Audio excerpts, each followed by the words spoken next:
apapun, apalagi berkaitan dengan istilah-istilah teknis keagamaan. Insya itu fi'ilnya mazid satu huruf ansya'a. Maka ditarik ke mujarodnya jadi nasya'a. Yansya'u, nas'an, wa nas'atan. Terus isim fa'ilnya nasi. Nasya'a artinya tumbuh, artinya bangun. Tuh, belum sampai kepada insya. Kemudian isim fa'ilnya dilihat nasi, itu artinya pemuda. Karena dia adalah sebuah sosok yang sedang tumbuh. Sehingga dalam buku namanya Izotun Nasyiin, tuh nasihat para pemuda. Kemudian nasi ditemukan dalam Al-Quran.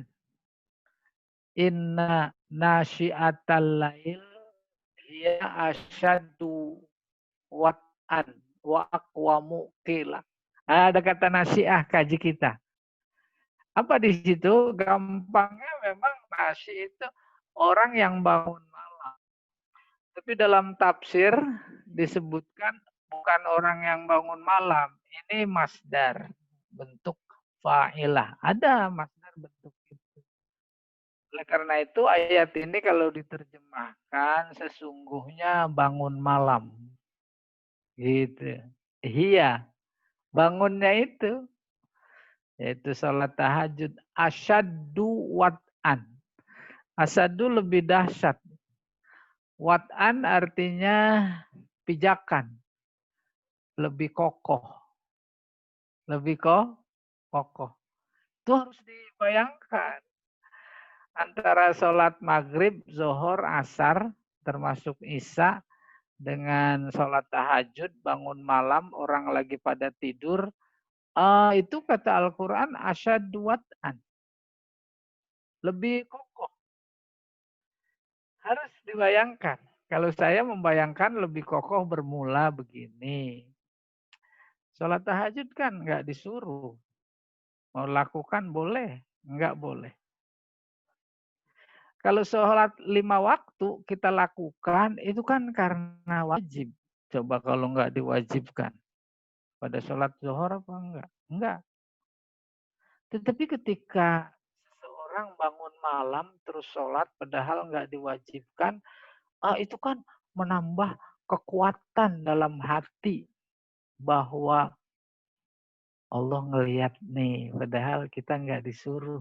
Itu asyaddu wat'an. Apalagi nggak mungkin bisa dilakukan sholat malam itu kalau tanpa niat yang kuat. Asyaddu wat'an. Maka lebih dari itu, aqwa mukilah. Ucapan yang hendak kita sampaikan kepada Allah, itu ucapan yang luar biasa muncul dari dalam. Barangkali kalau secara jujur, sholat-sholat wajib, udah kayak apel bendera gitu, kurang lebih tidak. Kalau udah selesai, udah lupa. Tapi dengan ayat ini, statement dari Allah menjadi bekal sekaligus dorongan agar sholat tahajud benar-benar tuh aqwa mukila asyaddu wat'an. Kalau hari pertama masih belum apa-apa. Nanti berikutnya gitu kurang lebih. Nah, kaji kita nasyiah tuh tumbuh. Bahkan nasya'a membangun.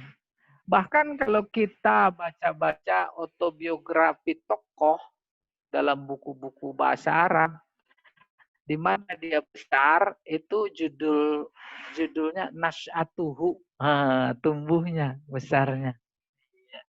Oh, Nas'atuhu fi Jakarta. Baru kemudian dipola dengan pola af'ala, ketemu kita kata ansya'a, yunsi'u, insya. Tuh, ketemu kata insya. Yang arti dasarnya yaitu menumbuhkan, membangun, mencipta. Lalu kemudian sedikit kita hubungkan dengan dulu pelajaran di aliyahkah, di pesantrenkah, ada namanya insya. Kalau disebut insya itu pasti dipaham adalah mengarang. Bahasa Arabnya insya. Apa hubungannya dengan makna dasarnya membangun? Mengarang itu kan membangun. Membangun apa? Membangun pikiran lewat kalimat, lewat paragraf, kemudian lewat alinea ya paragraf. Jadi sebuah pikiran. Nah, itulah makna insya yang sedang kita akan pelajari. Kata insya itu di Al-Quran ada. A'udzubillahi minasyaitonirrajim. Bismillahirrahmanirrahim. Wa huwallazi ansha'a jannatin ma'rusat. Tuh, dialah yang membangun, menciptakan jannat, kebun-kebun. Itu di belakang Pak Yaya kan ada kebun. Itu maksudnya siapa? Kalau kita punya kebun Pak Edi di puncak sana, siapa yang membangun? Huwa siapa? Yaitu Allah. Dia yang menciptakan. Belum lagi buah-buahnya. Ya, ma'rusat itu artinya menjalar. Nah, tumbuhan, buah-buahan yang menjalar kayak melon, kayak labu, kayak ketimun. Itu kategorinya ma'rusat. Karena dia menjalar, tapi kemudian dibikin para-para. Para-para ma'rusat. Wa ghairu ma'rusat. Dan yang tidak menjalar yaitu berbatang. Dan seterusnya, dan seterusnya. Nah, kaji kita cukup pada kata ansya'a. Yang artinya membangun. Dari kata itu muncul insya. Insya artinya membangun. Membangun apa? Membangun pikiran. Ya, berikutnya Pak Jamal. Baru kemudian insya secara terminologis. Secara terminologis menurut Balaghah. Apa itu? Ma yasihu ayyuqala liqailihi innahu shadiq fihi au kadzib. Insya adalah kalam. Kalam yang bagaimana? Yang nggak bisa dibilang benar atau bohong pada yang berbicara. Nggak bisa. Coba. Udah kebayang belum? Ternyata menjadi kita mengiyakan. Kenapa? Karena insya isinya yang sudah kita pelajari sebelumnya, yaitu amr. Amr kan perintah. Perintah bukan berita. Karena bukan berita, nggak bisa dibilang benar atau bohong. Nahi, larangan. Nggak bisa, bukan berita. Nggak bisa dibilang benar atau bohong. Demikian juga istifham. Demikian juga nida. Demikian juga tamani. Tuh. Kalau dalam buku-buku kajian balaghah yang lebih tinggi lagi, agak filosofis, kenapa insya tidak bisa dibilang benar atau bohong?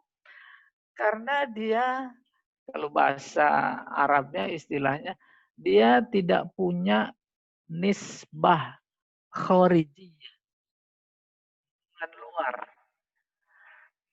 Kalau khobar bisa dibilang benar atau bohong karena ada nisbah khorijiyah. Apa bahasa enaknya? Yaitu fakta. Kemarin ada tabrakan. Atau kemarin ada mobil mewah kehabisan bensin umpamanya. Nah, itu kan berita. Maka di pikiran kita itu ada fakta yang terbayang. Kalau sesuai sama fakta itu omongan, oh benar. Kalau tidak sesuai, nah itu bohong. Tapi kalau giliran amr, nggak ada gambaran luar pikiran itu, nggak ada. Itu namanya nisbah kharijiyah. Kan enak kita mengkaji Al-Quran ketika ketemu insya.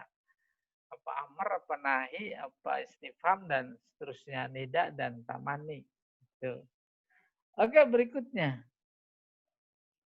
Nih, baru kesimpulan pengertian maksudnya, bukan kesimpulan pelajaran. Etimologis nasa'a artinya tumbuh. Kalau ansa'a yang kemudian kita ketemu kata insya, artinya ya membangun.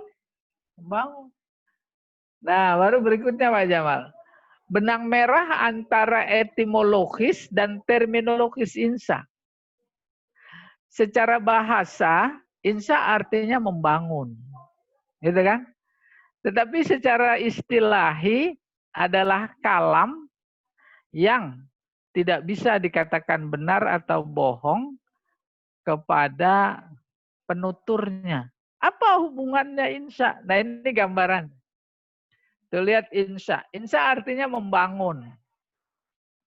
Insya isinya amr, nahi, istifham, nida, tamanni. Nah ini yang dimaksud benang merahnya. Oh ternyata kita sampai pada kesimpulan amr itu perintah, itu mengandung makna membangun. Membangun apa? Membangun perbuatan. Coba bayangkan. Pamannya saya bilang kepada salah seorang, uktub. Tuh. Dia melakukan perintah itu kan namanya membangun. Membangun perbuatan. Itu hubungan antara insya secara etimologis dan insya secara terminologis. Nahi. Nahi kan mengandung makna membangun. Membangun apa? Membangun tindakan. Tindakan apa? Tindakan tidak melakukan. Istifham juga membangun. Orang kalau ditanya terus jawab apa? Membangun jawaban. Apalagi kalau lagi disodorin soal-soal, 10 soal di kelas. Kan pertanyaan semua. Membangun apa tidak itu? Tuh. Terus nida, manggil, mengandung makna membangun. Karena dia insya. Demikian juga tamani, membangun angan-angan. Nida, membangun, menghadap. Ya Ahmad. Oh dia dengar. Terus datang apa enggak? Gitu.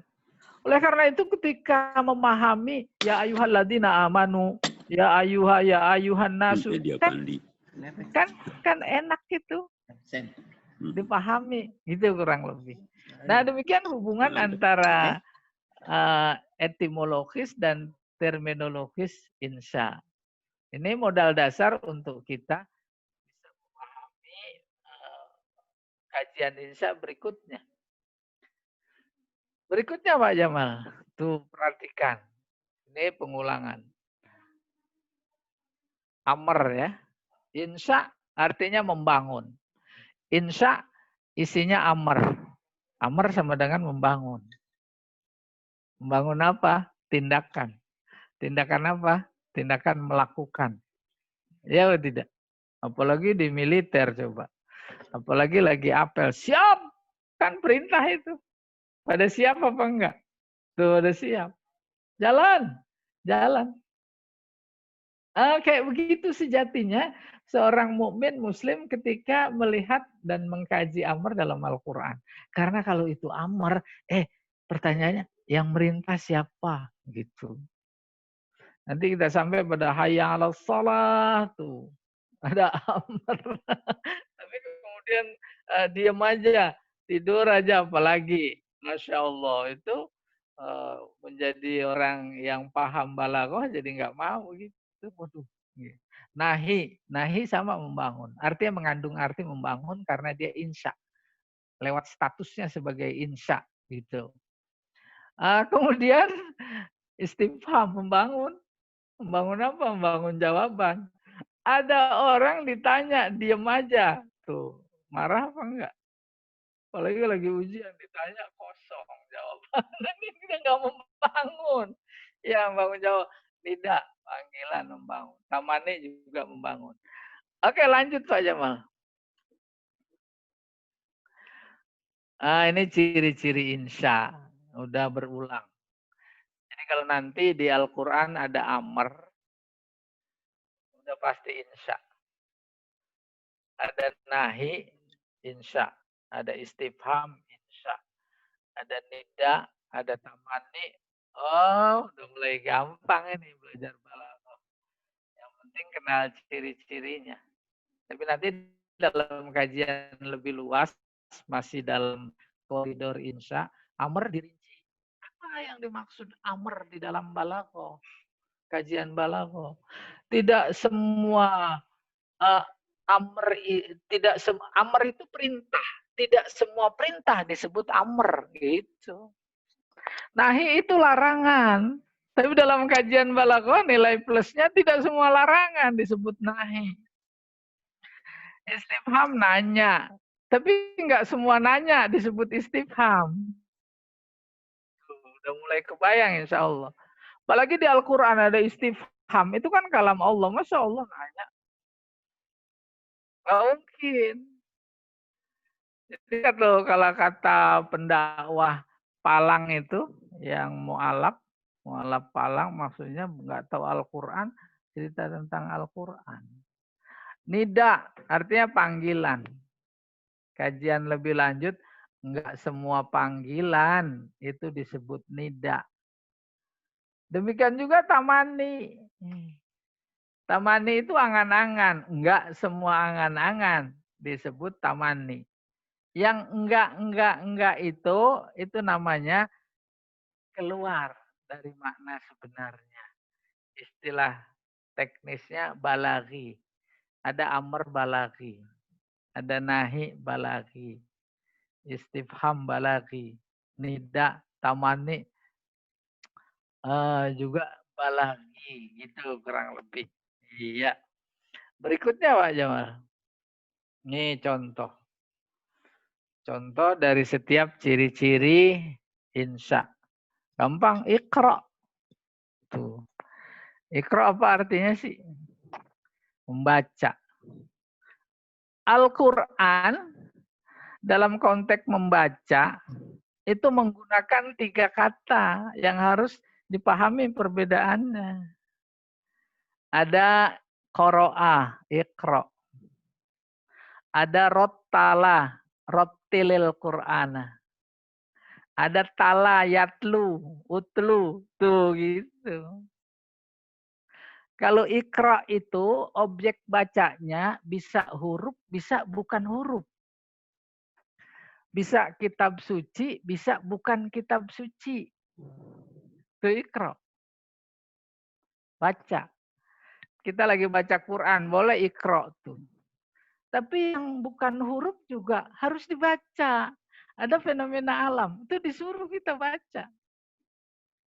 Dalam konteks objek bacanya adalah huruf, maka Nabi Muhammad ummi. Nggak bisa baca dia.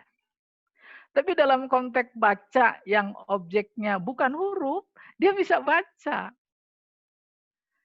Hasil baca yang non huruf itulah yang mendorongnya untuk bertahanus di Gua Hira. Itu kan hasil baca dia terhadap fenomena sosial, keagamaan. Oh, yang bukan Tuhan disembah, yang Tuhan nggak disembah. Tuh fenomenanya. Ada apa ini? Dia kemudian bertahanus ke Gua Hira. Bahkan lebih dari itu, saya pernah baca buku ketika Jibril turun membawa wahyu yang pertama, Iqra itu sampai 3 kali. Nyuruh Nabi baca. Iqra pertama itu beda dengan Iqra kedua. Iqra kedua beda dengan Iqra ketiga. Coba bayangkan itu. Apa bedanya? Ada 3 tingkat membaca. Tingkat pertama itu Iqra yang Jibril bilang pertama kali. Kedua dan ketiga. Kayak apa ilustrasinya? Di rumah kita ada meja. Meja kan objek baca juga. Yang non huruf. Bacaan pertama, nih meja paling harganya berapa? Atau di kelas kita gitu. Berapa? Bisa diduga. Paling ya 1 juta. Itu kan hasil membaca. Lalu baca yang kedua, ini yang bikin meja nggak sembarangan. Itu kan hasil baca. Kita bisa membedakan si pembuatnya lewat membaca meja. Meja yang satu nggak bagus, meja yang kedua bagus, teliti, luar biasa. Itu kan baca itu. Lalu hasilnya apa? Wah, ini yang bikin profesional. Atau bisa juga ini yang bikin nggak profesional. Itu kan hasil baca.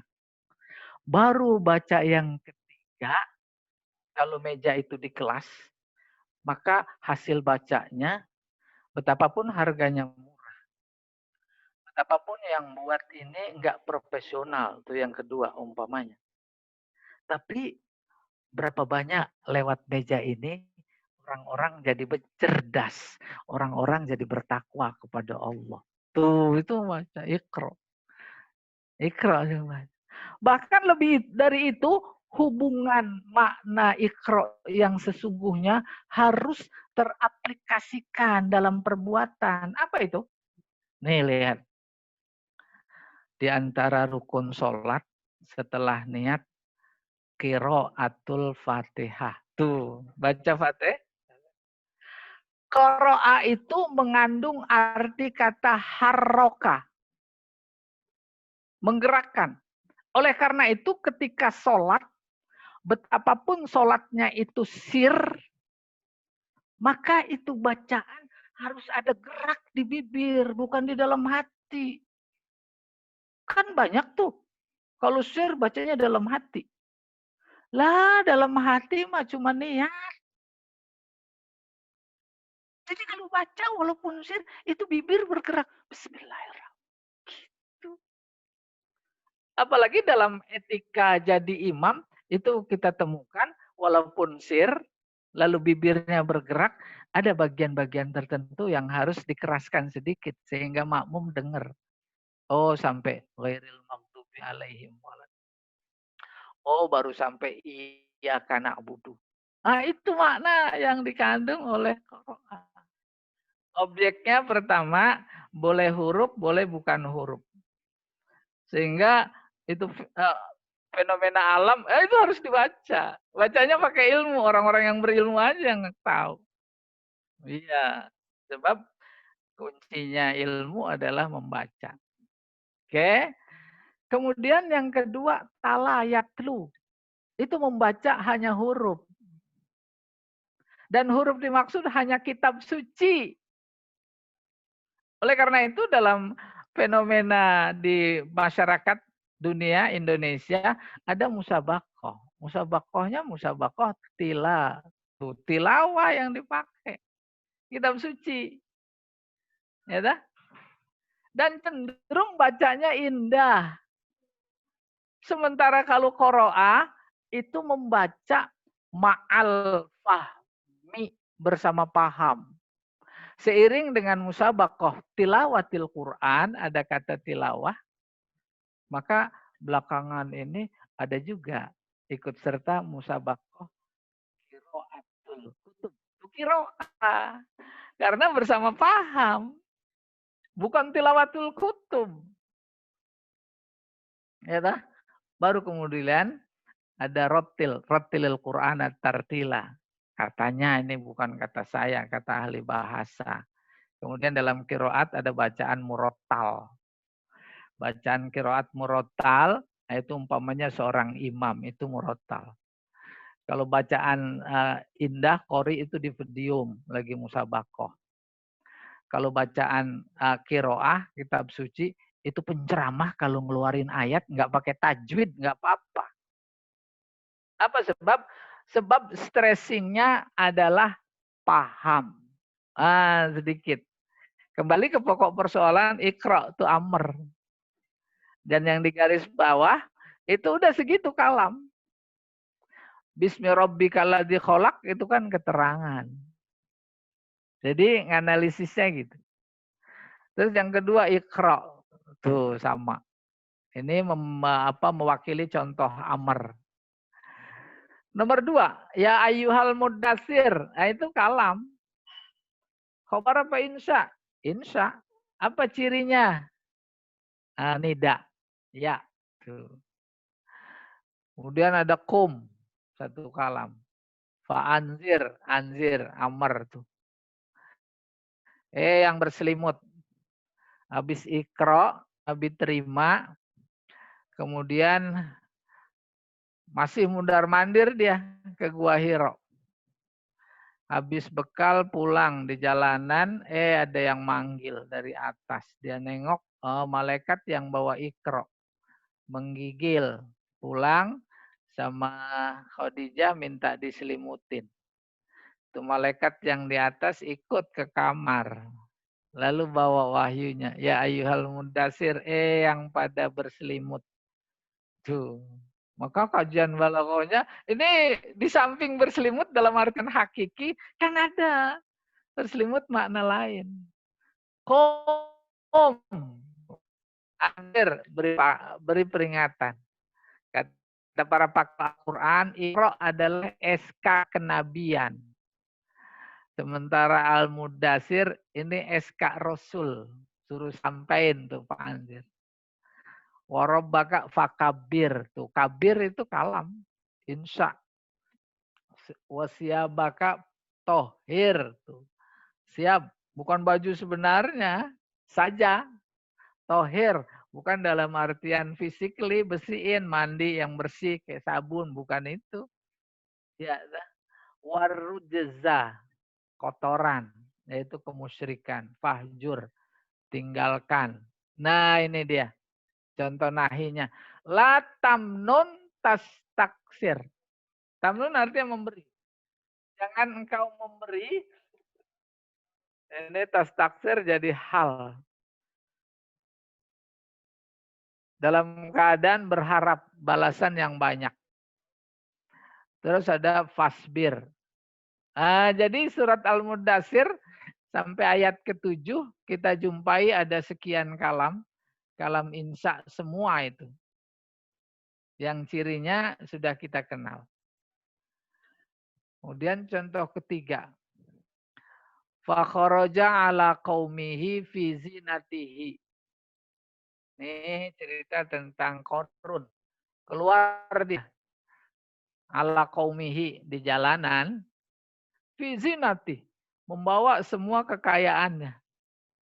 Terus pada ngelihat orang. Qala alladziina yuridunal hayatad dunya. Orang-orang yang pada gemar ingin memperoleh kehidupan dunia berkata, laita lana. Tuh ada kata laita. Seandainya kami memperoleh atau mempunyai yang serupa dengan apa yang diberikan kepada Qarun. Innahu ladzu hadzin adzim. Bahwa si Qarun itu mendapat bagian yang besar, yakni kekayaan. Tuh ada kata laita. Sehingga kesimpulan kita, laita lana mislama utia Qarun. Nah, itu udah satu kalam. Khobar apa insya? Insya. Apa tandanya laita? Emang apaan laita? Tamani. Nah, demikian contoh analisis. Berikutnya Pak Jamal.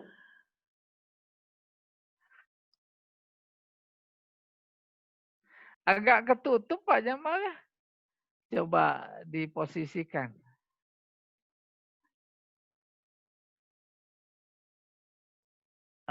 Satu huruf ketutup.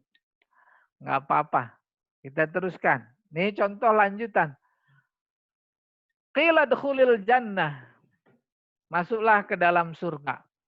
Qala ya laita. Itu ada laita. Ada ya, nanti dibahas nidanya. Ya. Kita fokus pada kata laita. Ya laita qaumi ya'lamun. Seandainya kaumku tahu. Sekedar tambahan supaya nyambung. Ini kan surat Yasin. Cerita tentang seseorang namanya Habib bin Najjar. Ya. Dia sebenarnya belum beriman. Tapi ketika utusan Nabi Isa, cerita Nabi Isa ke sebuah kampung namanya Antokia, diutus 1 ditolak, diutus 2 ditolak, nggak dipercaya, diutus 3 fa'azzazna bisalisin faqalu, itu ceritanya. Tapi kemudian ja'a min aqsal madinati rajulu yas'a. Dari ujung kampung yang satu bergegas seseorang yaitu Habib Najjar. Panggil kaumnya, menyuruh ikutin, ittabi'u malla yas'alukum ajra wa hum muhtadun. Belum iman dia. Belum iman. Tapi sudah menganjurkan kaumnya untuk beriman kepada utusan Nabi Isa itu. Dakwah Nabi Isa. Akhirnya apa? Dia membantu berusaha keras sampai-sampai saat menghembuskan napas terakhir, baru di dalam hati kecilnya dia menyatakan iman. Baru mau menyatakan iman, Allah sudah tahu, dia sudah dijanjikan surga. Pasti masuk surga. Bahkan penyesalannya luar biasa tinggi, direkam oleh Al-Quran, diceritakan kepada kita. Wa ma liyalah. Apa terusnya Pak Yahya? Wa ma liyalah a'budul ladzi fatarani wa ilaihi. Itu penyesalan dia itu. Akhirnya dia dijanjikan masuk surga, masih tetap punya keinginan berdakwah agar kaumnya juga ikut bisa masuk surga. Apa ungkapannya? Tuh menghayal karena udah nggak mungkin lagi. Ya laita qaumi ya'lamun. Seandainya kaumku itu tahu. Tahu apa enggak disebut maf'ulnya? Tahu aku diampuni. Tahu aku akan masuk surga.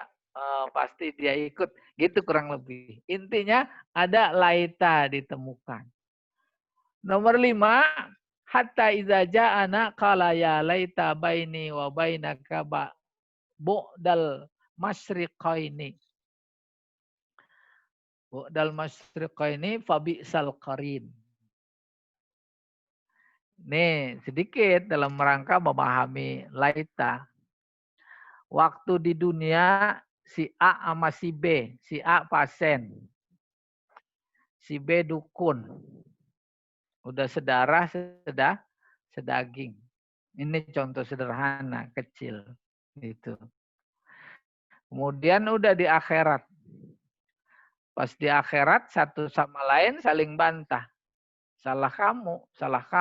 Ngapa ikut aku? Gitu. Ngapa ikut aku? Lah kamu sendiri yang ngajak. Kamu masih gitu kurang lebih bantah-bantahannya. Akhirnya kata si A tuh, laita baini wa bainaka bu'dal masyriqain. Seandainya aku jauh dari engkau, sejauh timur dan barat. Mana mungkin? Kan itu direkam oleh Al-Quran, Allah yang maha tahu, diceritakan kepada kita. Udah nggak mungkin gitu. Nggak mungkin. Apa pelajarannya, bentuk hidayahnya? Jangan sampai sebelum kita meninggal. Jangan sampai kayak begitu, gitu kurang lebih. Kaji kita laita. Jadi yakin kalau ada laita itu pasti tamani. Iya. Kemudian contoh berikutnya. Inna andarnakum adaban qariba. Yauma yanzurul mar'u ma qaddamat yadah. Wa yaqulul kafiru ya laitani kuntu turaba. Bagian dari kandungan Al-Quran adalah cerita gaib. Allah yang ceritain. Dia yang maha gaib, maha tahu yang gaib. Nanti di akhirat, tuh, orang-orang kafir di dunianya pada berangan-angan. Apa angan-angannya? Ya laita, angan-angannya mana dia itu? Ya laitani kuntu turaba. Apa artinya? Seandainya dulu kuntutu, waktu aku di dunia ini aku bukan orang, jadi abu aja. Nggak mungkin. Kan petunjuknya kita harus tangkap itu. Pungpung, pungpung jadi orang. Nggak sembarang orang. Orang yang ditakdirkan beriman. Bukan sembarang iman. Kita diberi umur panjang. Nah ini yang harus kita jadikan pelajaran. Kaji kita lagi-lagi laita. Arti tamani. Nah kalau Bapak Ibu kirim surat sama kekasih terus pakai laita. Kebetulan kekasihnya belajar balaghah juga. Paham dia. Paham. Kecuali yang nggak belajar balaghah dia nggak paham. Ya nomor 7 sekarang. Fa'aja ahal makhadu ila jiz'in nakhlah. Cerita Maryam, ibunda Nabi Isa yang mulia. Aja'aha. Aja'a dari ja'a. Mendatangkannya. Apa al-makhadu? Rasa sakit. Karena sudah bulannya harus melahirkan. Membuat dia datang kepada ila jiz'in nakhlah. kepada batang pohon korma. Kan cerita berikutnya memang disuruh. Wa huzi ilaiki bijiz'in nakhli tusakit alaiki rutoban janiyah. Korma yang itu bukan yang di belakang Pak Yahya. Itu mah korma-kormaan. Ya. Oke, kemudian sambil dia goyang-goyang, sambil dia berkata, berangan-angan, ya laitani mittu qabla hadza. Seandainya aku dimatikan Allah sebelum ini. Tuh, angan-angan, tidak mungkin. Kesimpulan, salah satu tanda insya adalah laita. Ketemu laita, apalagi di Al-Quran, nah itu adalah tanda satu-satunya tamani. Notabene itu insya. Iya, nanti secara khusus semua tanda-tanda insya dituntaskan. Mulai dari amar, nahi, istifham, nida, tamani, termasuk laita. Iya. Berikutnya aja, Mas. Kita nih, umpamanya ada perintah. Perintahnya bukan dari saya, dari kita sendiri. Mau coba-coba praktekin ilmu balaghah insya sama khobar. Tuh ini ayatnya. Yang di garis bawah itu satu kalam. Kalam insya. Ya, apa tandanya? Ya ayyuhalladzina amanu. Tandanya nida. La tuqaddimu insya. Tandanya nahi. Ittaqullah insya. Tandanya amr. Innallaha sami'un alim khobar. Karena nggak ada tanda-tanda. Khobarnya khobar apa? Tuh. Kemarin udah dipelajari. Karena didahului amr ittaqu, maka innallaha sami'un alim pakai taukid satu, itu namanya khaliyaz zihni kal mutaraddid. Sebab orang pada saat itu, sekarang dan akan datang, kalau disuruh bertakwa, itu merespon. Kayak udah takwa aja. Emang kenapa? Maka disuruh bertakwa. Gitu psikologis bahasanya. Maka pakai taukid. Innallaha sami'un alim. Berikutnya ya ayyuhalladzina amanu tuh insya tandanya nida. La tarfa'u jangan kencengin suara. Tuh nahi. Wala tajharu juga nahi. Terus antah bato khobar. Antum latas urun khobar. Karena nggak ada tanda insya. Nah ini berikutnya lihat. Panjang sekali itu satu kalam. Innal ladina yaghudduna aswatahum inda Rasulillah. Belum selesai. Maka jangan dipotong dari situ. Ulaikal ladzina amtahanallahu qulubahum littaqwa. Baru satu kalam. Demikian, apa namanya? Memberi batasan kalam. Inna masuk kepada mubtada khobar. Alladzina yaktuna dan seterusnya itu mubtada khobarnya pada ulaika. Ulaika mubtada lagi. Ulaika alladzina amtahanallahu qulubahum littaqwa. Ulaika mubtada khobarnya alladzina. Jadi dulu kita belajar khobar. Ada khobar mufrad, ada khobar jumlah. Nah ini khobar jumlah. Jumlahnya ismiyah. Baru kemudian satu kalam lagi. Lahum maghfirah. Ini juga bagian kajian ma'ani yang cukup numpuk.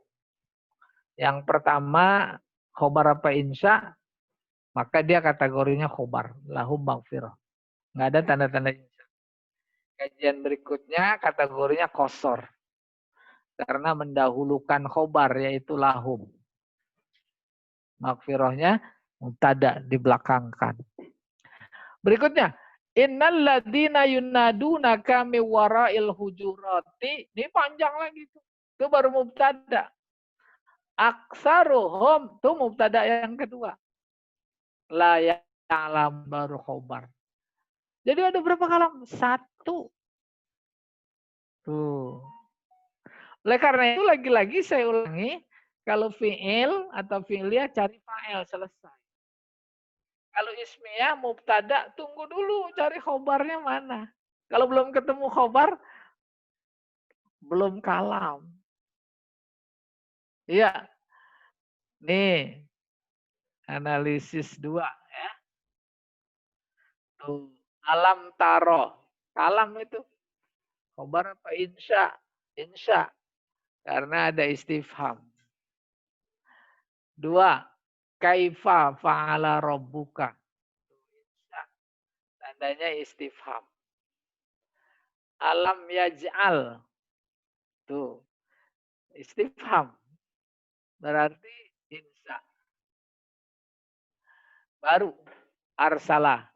Arsala itu udah ada fa'il. Adapun alaihim toiron ababil itu namanya keterangan. Udlah.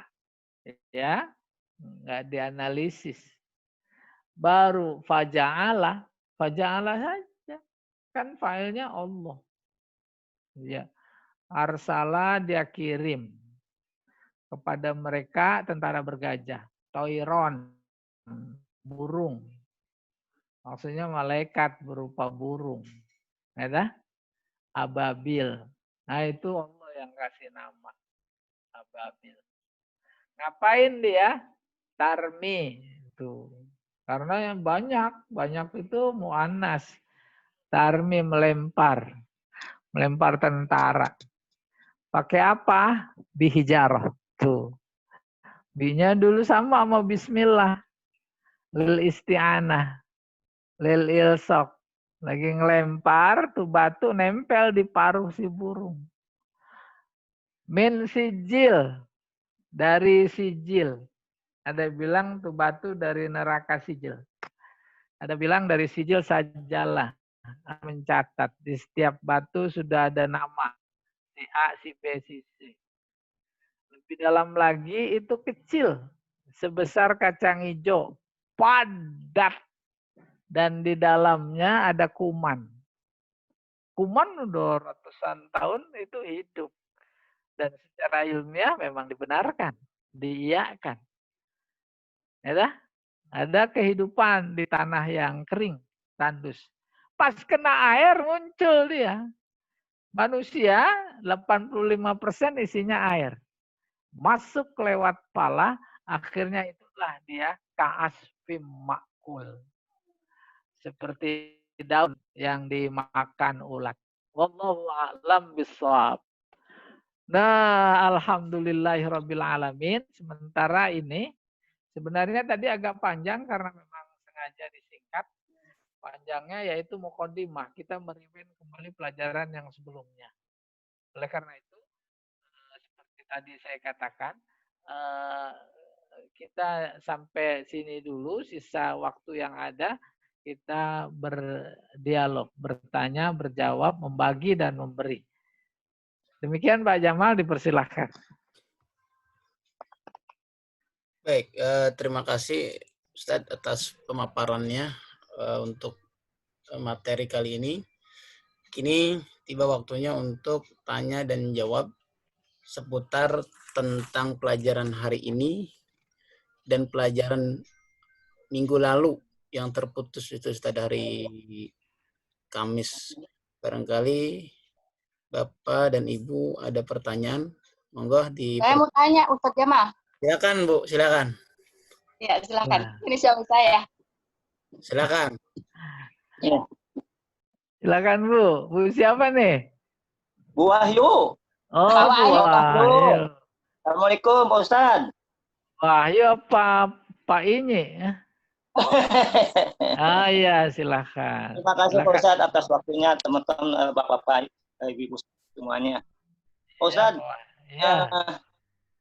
Seperti yang kita selalu baca di dalam surat, di dalam sholat gitu ya, baik itu berjamaah maupun munfarid, itu surat Al-Fatihah kan wajib ya Ustadz ya?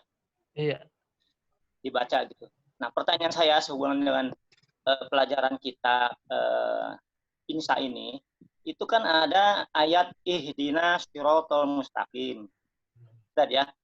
Iya. Nah, ihdina itu menurut pemahaman saya, dan pernah saya juga dapat ilmu itu, info ya, bahwa kalau kita katakan bahwa ihdina di sini artinya perintah kami gitu kan, mohon gitu kan, petunjuk. Nah, ini kan perintah kepada Allah sama dengan doa, Ustadz ya. Jadi kalau dari pengkajian tadi, ihdina di sini apakah bisa dikatakan amar atau tidak? Atau sebagai doa? Itu yang pertama. Yang kedua, Ustadz, pada waktu kita sholat sendiri, membaca ihdina, itu kan ada yang mengatakan tidak boleh diganti menjadi ihdini. Yap. Jadi mohon, karena memang itu sendiri, kata ihdini tidak boleh.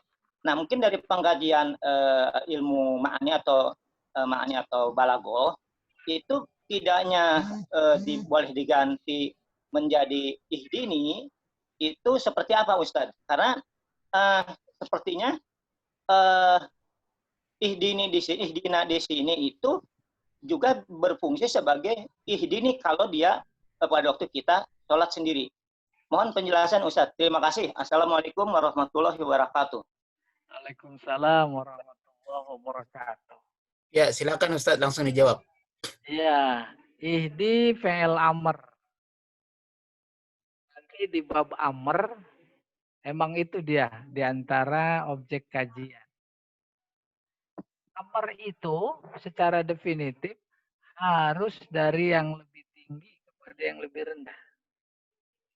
Tapi kemudian dijumpai dalam Al-Quran, bahkan bukan Al-Quran, justru datang dari yang lebih rendah kepada yang lebih tinggi. Nah, itulah salah satu indikator amr keluar dari arti yang sebenarnya. Tadi udah disebut sendiri, yaitu doa. Dalam banyak doa kita pakai fi'il amr loh. Itu datang dari kita yang lebih rendah kepada Allah, ditujukan kepada Allah lebih tinggi. Jangan katakan amr, doa. Sehingga nanti dalam kajian amr secara khusus memang itu yang dikaji. Ada amr keluar makna dari makna yang sebenarnya, yaitu doa. Ada iltimas, ada tamani. Ada tamani. Wahai bulan, turunlah engkau pada malam. Itu perintah. Tapi nggak mungkin kita nyuruh bulan. Namanya amr lit tamani. Ada lil ibahah. Fakulu washrobu hatta yatabayyana lakumul khaitul abyadu minal khaitil aswari minal fajr. Tuh, makanlah, minumlah. Itu bukan wajib. Keluar, makanya namanya lil ibahah, itu satu. Dia amr dari segi bentuk, yaitu fi'il amr. Dan nanti akan dipelajari juga secara mendalam bentuk-bentuk amr. Itu. Yang kedua, ihdina. Bisa nggak diganti ihdini? Mutlak. Tidak boleh. Kenapa ada pikiran harus mengganti? Jawabannya karena belum dipahami apa maksudnya nah, gitu. Nah, maknanya yang dalam menunjukkan siapa di antara kita secara pribadi sendiri ngadep ke Istana Merdeka sana. Ada nggak? Berani kita ke sana. Minta sumbangan karena COVID. Tuh harus ada rame-rame. Ya atau tidak? Itu yang dikandung oleh nah. Demikian. Kalau ke istana saja nggak berani sendiri, sejatinya juga karena ketawaduan kita ini belum pantas gitu. Harus rame-rame. Itu diajarin oleh Allah. Idina. Demikian juga na'budu. Nasta'in. Nggak bisa diganti a'budu karena sholatnya sendirian. Dan tidak ada pikiran mau mengganti. Karena memahami maknanya yang terbatas. Kalau dipahami secara baik, dia malu mau mengganti. Bukan cuma salah secara hukum. Nah, kandungannya kami ya, walaupun sholatnya sendiri. Ya, di dalam hati harus terbayangkan kami mengajak semua ya Allah gitu. Atas dasar itulah boleh jadi sholat jamaah lebih afdol. Ya tidak? Demikian Pak Wahyu ya. Mudah-mudahan kita semua kita dapat wahyu nih, jangan Bu Inyi aja. Amin. Amin. Barakallahu fiik, Pak Ustadz. Terima kasih, Pak Ustadz. Iya, sama-sama. Silakan Bu, Ustaz, pertanyaan berikutnya dari Ibu Magdalena. Silakan Bu Magdalena. Bu Magdalena. Bu, mau bertanya, dihidupkan mikrofonnya, Bu. Iya. Halo, Bu. Baik, tidak. Sekarang kita beralih ke Saudara Sutria Dirga. Silakan. Dihidupkan mikrofonnya. Baik Bang, terima kasih Bang. Pak Sutria, selamat datang nih ya. Alhamdulillah. Assalamualaikum Pak Haji. Assalamualaikum warahmatullahi wabarakatuh. Begini Pak ya, saya masih menghayati itu mengenai ilah dan Rob. Karena itu kan macam-macam ya, ada Allah sebagai ilah, sedangkan Allah itu sebagai Rob. Nah, kalau kata Rob itu kan katanya tuh berasal dari kata robba yurobit tarbiyatan. Makanya ya menurut pemikiran saya itu kan makanya itu kan Tuhan itu kan mendidik kita menjadi orang baik, mendidik kita menjadi orang yang bertakwa. Ya makanya memang sih di fakultas yang kayak di UIN, di PTIK, di IKI itu ada yang namanya fakultas tarbiyah Pak ya. Fakultas tarbiyah. Nah, di sini pertanyaan saya tuh, apa sih perbedaan Tuhan sebagai ilah dengan Tuhan sebagai Rob? Begitu. Terus apakah benar ya Tuhan itu mendidik kita karena sesuai dari kata robbah hirobi tarbiyatan? Begitu. Terima kasih. Wassalamualaikum. Iya. Ilah artinya taat, alihah. Taat atau abadah disembah. Jadi Tuhan sebagai zat yang disembah, maka dia disebutnya ilah. Sehingga tauhidnya namanya uluhiyah. Allah itu Tuhan. Allah ilah. Kenapa? Karena disembah. Itu pengertian bahasa begitu bedanya. Innani anallah. La ilaha. Ketika dia menyebut dirinya ilah, tidak ada yang pantas disembah. Tuh, dipahami. La ilaha, tidak ada Tuhan yang pantas disembah. Oke, dipahami itu. Maka ketauhidannya namanya uluhiyah. Nyembah siapa? Nyembah Allah. Lah itu puhunan, salah. Gitu kurang.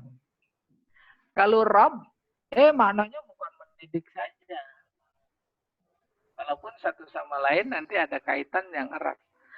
Rabb sama itu dengan riba. Apa artinya yang pertama? Memelihara. Yang melihara tumbuhan siapa? Itu yang memelihara ikan di laut, pada pernah ngasih makan apa enggak? Tuh. Memelihara alam semesta, maka disebut Rabbul Alamin. Bukan cuma memelihara, menumbuhkan. Siapa yang numbuhin duren? Siapa yang kasih manis? Siapa yang kasih asam jeruk? Dan lain-lain semuanya. Nah, itu dia yang menumbuhkan.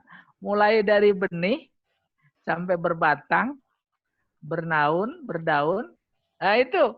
Pada posisi itu, dia menyebut dirinya Rob.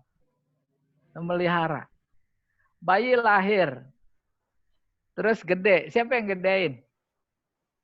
Bisa merangkang. Siapa yang bikin dia bisa merangkang? Bisa merasakan. Dan seterusnya, dan seterusnya. Itu namanya Rob. Bukan nyekolahin. Nyekolahin mah kita. Itu juga hakikatnya Allah. Ya tidak.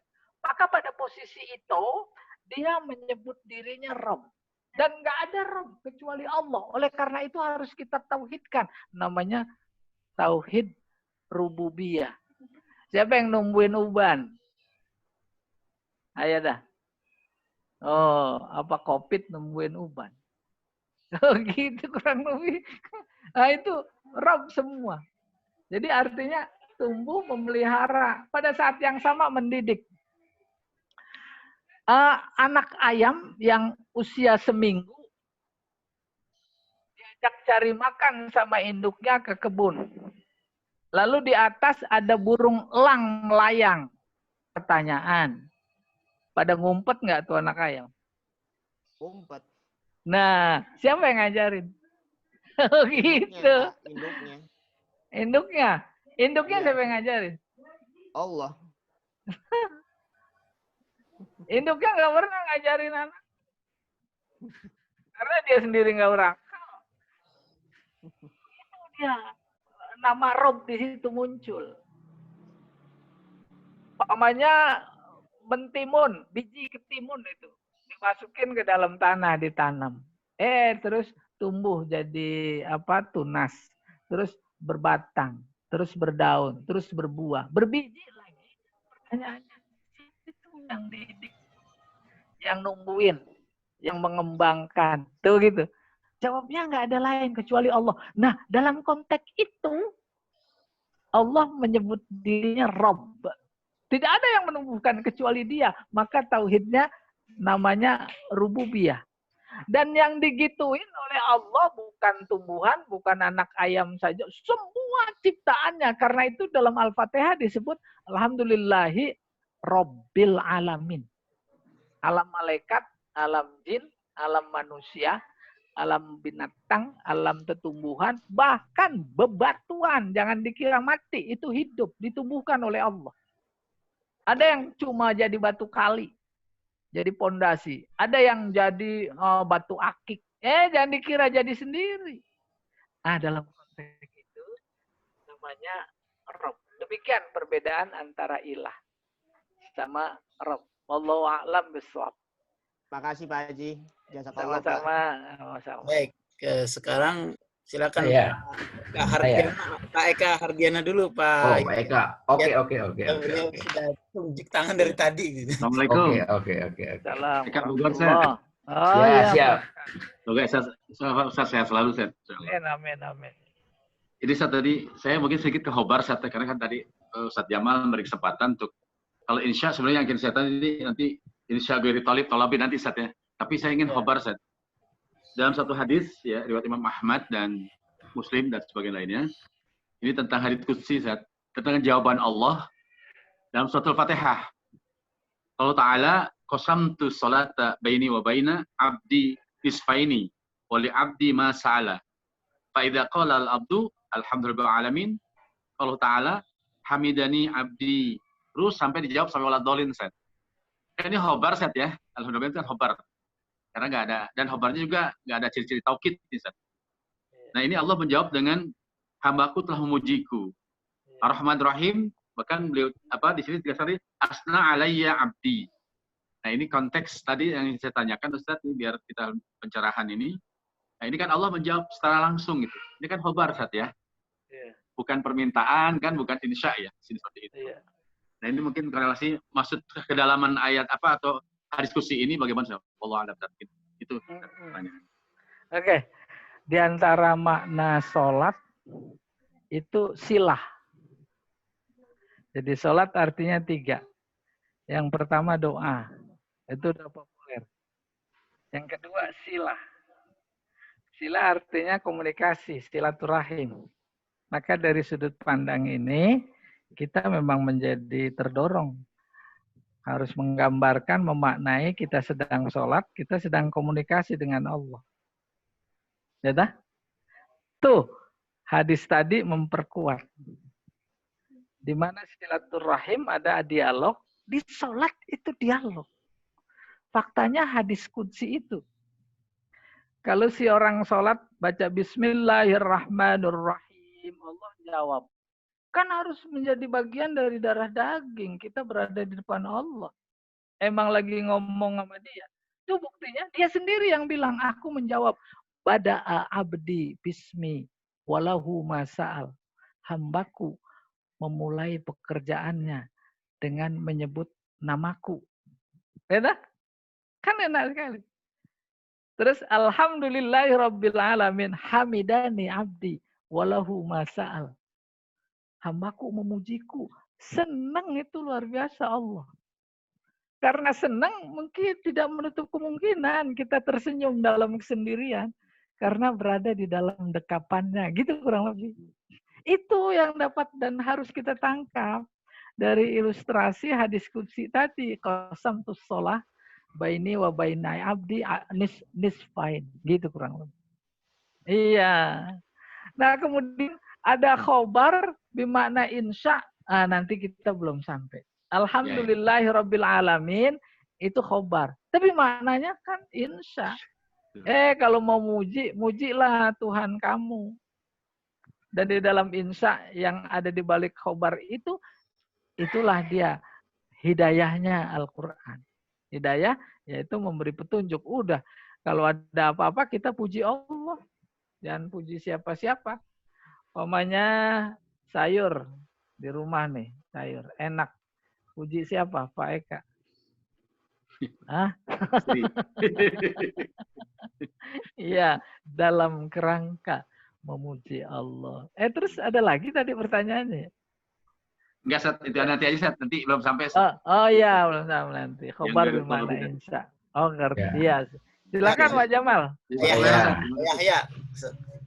Ya, Pak Yaya.